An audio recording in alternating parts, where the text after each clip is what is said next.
topic po natin ngayong linggong to ay napaka-interesting po. Ito po ay tinatawag nating carbo loading o carbohydrate loading. Sa carbohydrates po nakukuha the most efficient production ng energy level. At ito po tinatawag nating glycogen. Tandaan niyo po na ang glycogen ay nai-store po yan sa muscle. At lalo na pagka sinabayan po yan ng pahinga, ay tumodoble o tumitriple po ang na-store na lakas ng mga manok. Pero gusto ko pong ipaalala sa inyo na while they are in the keep, ay dapat po, kung mataas po ang level ng kanilang carbohydrates, ay dapat po ito'y ginagalaw nila. At ito nga po yung tinatawag natin training na ginagawa nyo na routine from day 1 up to day 18. Natuloy-tuloy po yan. Ngayon po, kailan po natin sinisimulan ang carbo loading? Ito po ay sinisimulan ko po ng day 18 at ganito po ang proseso.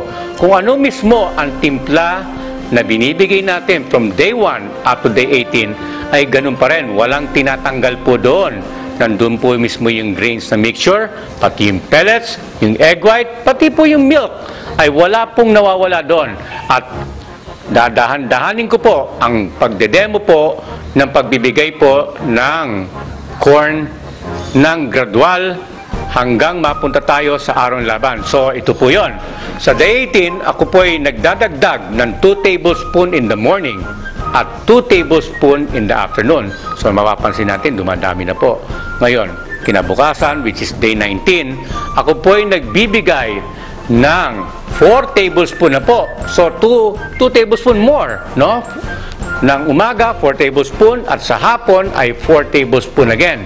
At day 20, which is 1 day before the fight, ako po ay nagbibigay ng 6 tablespoon in the morning at 6 tablespoon in the afternoon. At sa araw ng laban po, ay nagbibigay na po ako ng 8 tablespoon ng cracked corn. Tandaan niyo po, ang aking dinadagdag sa kanila ay cracked corn. Siguro po, magtataka po kayo kung bakit hindi ako nagbabawas doon sa aking original mixture. Dahil nagdadagdag po ako ng corn each day, no? Talagang dadami po ang ating corn in the end, no? During the 21 days na ginawa po natin yung carbo loading method. Kasi, ang importante po rito ay hindi manibago po manok. Kaya ginagawa po natin gradual eh. Kaya nga 2, and then 4, then 6, then 8 tablespoon po ang pinakahuli na pagdadagdag po ng ating corn. Kasi pagka po natin binago ang ating timplada ng pabigla-bigla, may tendency po manok manibago at ito yung tinatawag nating digestive stress na maaring ma-off ang ating mga manok. Pangalawa, ay maari din pong lumakas ang pag-inom ng tubig nila. Ngayon, meron din po kung gusto sanang ipaalala sa inyo na ang pagbibigay naman po ng corn na ganitong karami, kung gagawin nyo po to ng day 1 ay mali po dahil pagka mataas po ang corn intake po nila during the first day of the keep ay baka bumigat po ang manok ninyo at sapulahin. At ang pagbibigay lang po during the last 4 days na sinabayan po ng pahinga ay hindi po makakabigat sa inyong manok. At ito po ang tinatawag nating nakukonvert ito into energy. So, pasisimplihin ko po.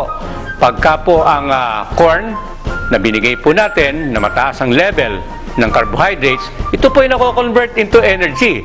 At ang energy ay nakukonvert po into power.